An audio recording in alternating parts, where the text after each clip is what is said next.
Stories. I'm joined by Yuka Roya. Welcome to you, Yuka. Hi, Now, it's very much our top story here on France 24 today, the assassination of President Jovenel Moïse in Haiti. And that comes against the backdrop of a whole series of different crises in the country, doesn't it? That's right. Well, as well as being prone to natural disasters, Haiti has a history of social unrest, rampant corruption and violence, which has left its economy in shambles. Almost half the population is going hungry as the coronavirus pandemic has exacerbated staggering poverty. Monty Francis reports. Daily life for most Haitians is a struggle to survive. The island nation, with a population of 11 million, has the unfortunate distinction as the poorest country in Latin America. 60% of its people live below the poverty line and get by on less than €2 per day.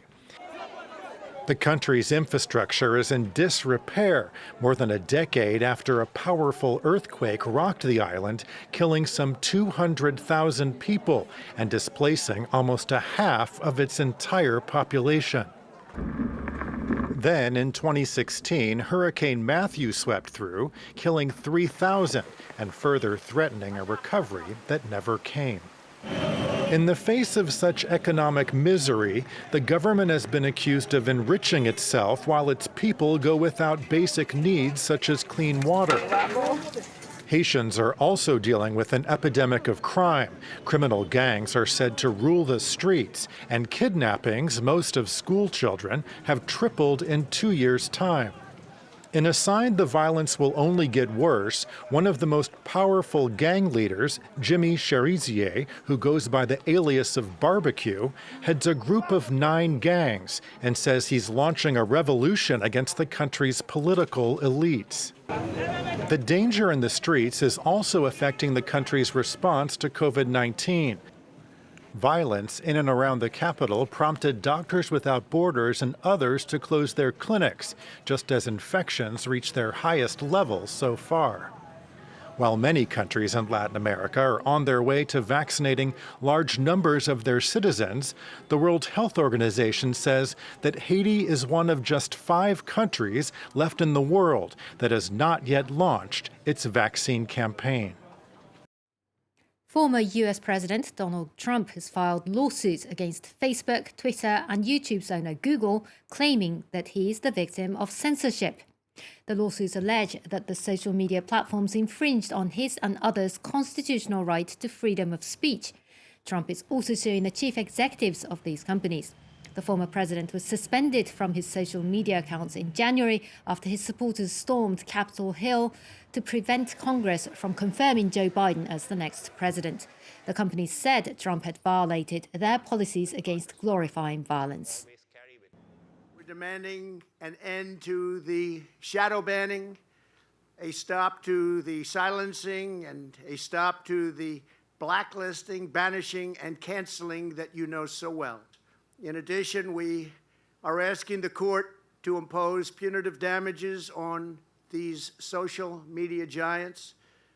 We're going to hold big tech very accountable. This is the first of numerous other lawsuits, I assume, that would follow, but this is the lead, and I think it's going to be a very, very important game changer for our country.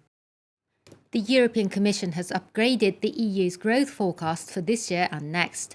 For the Eurozone, GDP is now expected to expand 4.8%, up from 4.3% forecast in May. Outlook for individual countries, including Germany, France and Italy, has also improved. The Commission warned, though, that its estimates were based on the assumption that there would be a further easing of restrictions in the second half of this year, as concerns over the fast-spreading Delta variant remain high. Let's have a look at what's happening in financial markets. And Wall Street shares rose this Wednesday after the US Federal Reserve released its minutes from its last policy meeting in June. It showed officials were still divided on the pace of the post-pandemic economic recovery in the United States. Some employers in Latvia will be able to sack staff who are not vaccinated against COVID-19. The government has agreed on making changes to a law on managing the coronavirus pandemic, including giving businesses the right to terminate their contracts with employees in some professions if they don't get a COVID vaccine certificate by mid-September. It also agreed on a list of sectors where vaccinations will be mandatory, like healthcare and education. A draft new law is expected to be presented next week.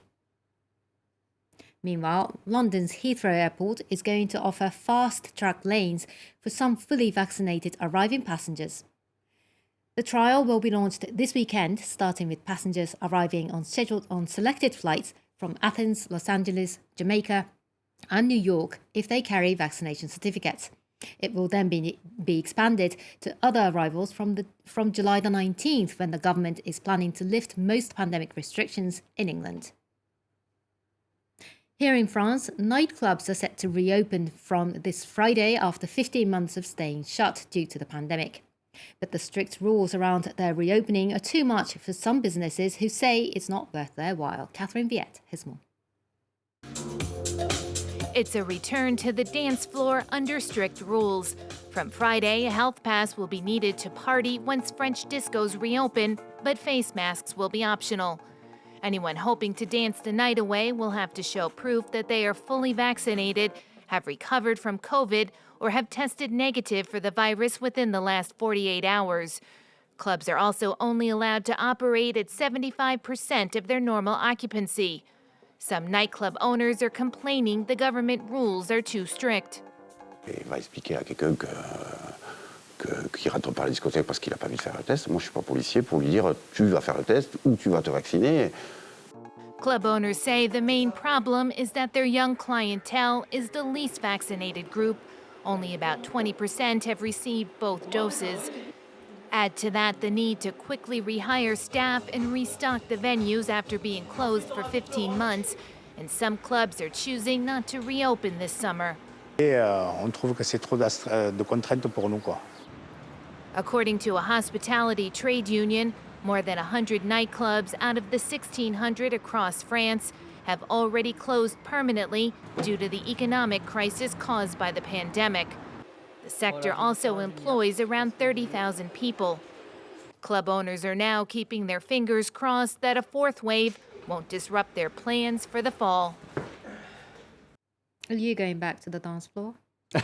I might be. I don't know. I haven't thought about it. It's been such a long time. I'm probably a bit old, actually, so I probably won't be, but you should. Thank you very much indeed. Yuka Roya, our business editor, thank you so much indeed for bringing us up to speed. I'll be back in a couple of minutes. Don't go away.